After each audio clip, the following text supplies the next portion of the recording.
Whenever you're cutting glass, the first thing that you want to do is make sure that you are cutting on the right side of the glass. So one side will be like more rough. You can kind of see it here in this lighting. And then one side will be more smooth. So this is the smooth side. We always want to make sure that we are cutting on the smooth side of the glass. The next thing that you're going to need is a tool to score the glass with. So I personally like to use this one. It's more of a pencil. You hold it like a pencil, but there is another type, kind of like this, and you hold it like a, I don't even know, like a nozzle or a handle or something. So this one you kind of do like this, and then this one is more like, hold it like this. Glass does like to break in the straightest line possible, so just try to keep that in mind whenever you're scoring. So for example, when I make this first cut, I'm going to go from here to here just to break off all these pieces. I would not be able to make this score line and then with the same cut turn and make that.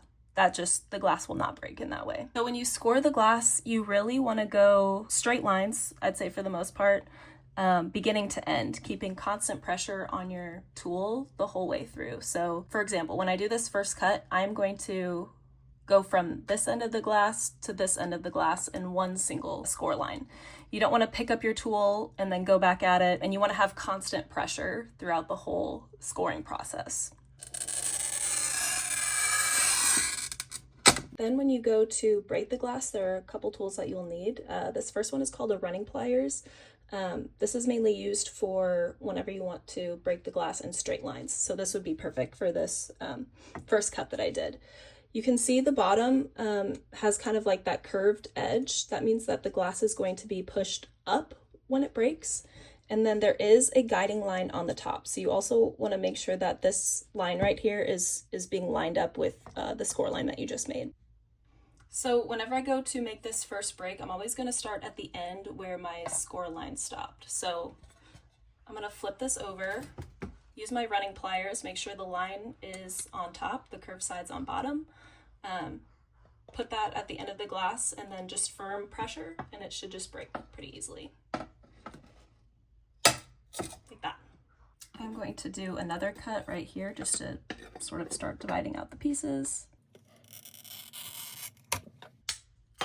Okay, you can see here how there's a little tiny piece left over. Whenever you're cutting, you want to get as close to your pattern as possible because that just means less work for grinding later. So I'm going to score inside this piece right here, and then I'll show you how we take it out.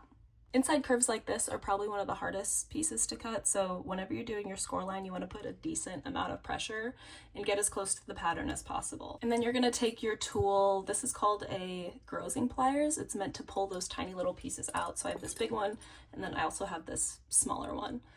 Same thing here, like we used with the running pliers, you always want to make sure the flat part's on top and the curved part's on bottom. So whenever you go to pull this section out right here, you want to use kind of firm pressure and then push up a little bit. So you want your glass to break up in this motion, and then that should come right out pretty easily. I like to start with the hardest cut first because if I mess it up right away, I can just pick up another piece and not waste a lot of time. So next I'm going to just cut as close to the pattern as possible. So you can see I made the score line right there. I tried to get as close to the pattern as possible. I'm going to take my Grosing pliers with the flat part on top, a little bit of pressure, and then it just pops right off like that. And I'm just going to do this all the way around the piece until I get the shape as good as possible. All these pieces that are left over outside of the pattern, I'm going to grind those off with the grinder in the next step.